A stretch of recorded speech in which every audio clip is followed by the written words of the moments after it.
Weqala nje angithi lokungikhuthatako lo msebenzi welive ukuthi angizange sengifeyile kwenteni umsebenzi wami. Solo ngaqala noma ungaya ka teaching lo msebenzi lengawushiya emuva wawudikhulumela noma uya ka World Vision lo msebenzi lengawushiya emuva wawudikhulumela.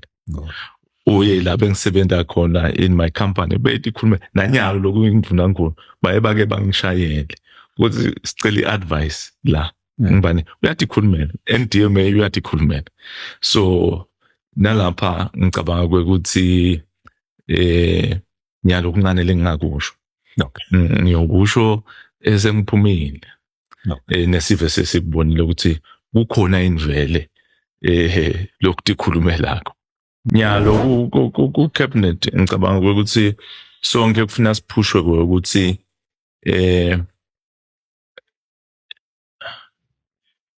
lokhu lesithunywe kona esibayeni lokhu lesithunywe kona ingonyama siyakwenda yini and so that is the target.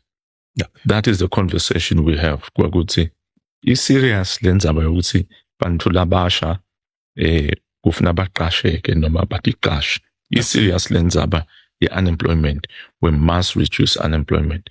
I-serious lenzaba i-economy, ukuthi i-economy kufuna ikhule even. I-serious lenzaba yokuthi tempilo kufuna improve. I-serious lenzaba kusilive funa liba nekudla. Bantu basebenzisa ke leso sigaba kabe. Kangangoba live liyasinsimba namanje le live leli liqinile. uNkulunkulu ukhona kule live liqinile. Live liyasinsimba ngendzaba ye-corruption. Yes, siyathi ukuthi kuqaleni akufiki nami lokho. Siyathi ukuthi previous ministers of finance baze ba-estimate ukuthi how much we are losing. Kweqala kwakune crisis ye-health. Ukuthi kude ama-drugs edibhedlela. Yes. Lokho ke sekusebenzile nyalo.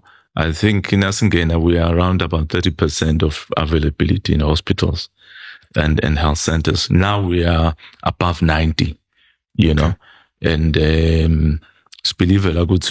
we have changed logo. And utawukhumbula ukuthi iParliament vele bese nayo say agitated ukuthi emva kwa 1 year or 6 months bekungasi kahle. Yase seyithi ke uNdunankulu akahamba ayobambisa and esho ukuthi lokhu kuyendeka. Economic growth was less than 5%. Nangaphosisa around about 3% or so. But nyalo we are around 6% on average, you know, economic growth, and certainly above the regional average economic growth rate. And our target is 12%. At least it's double digit.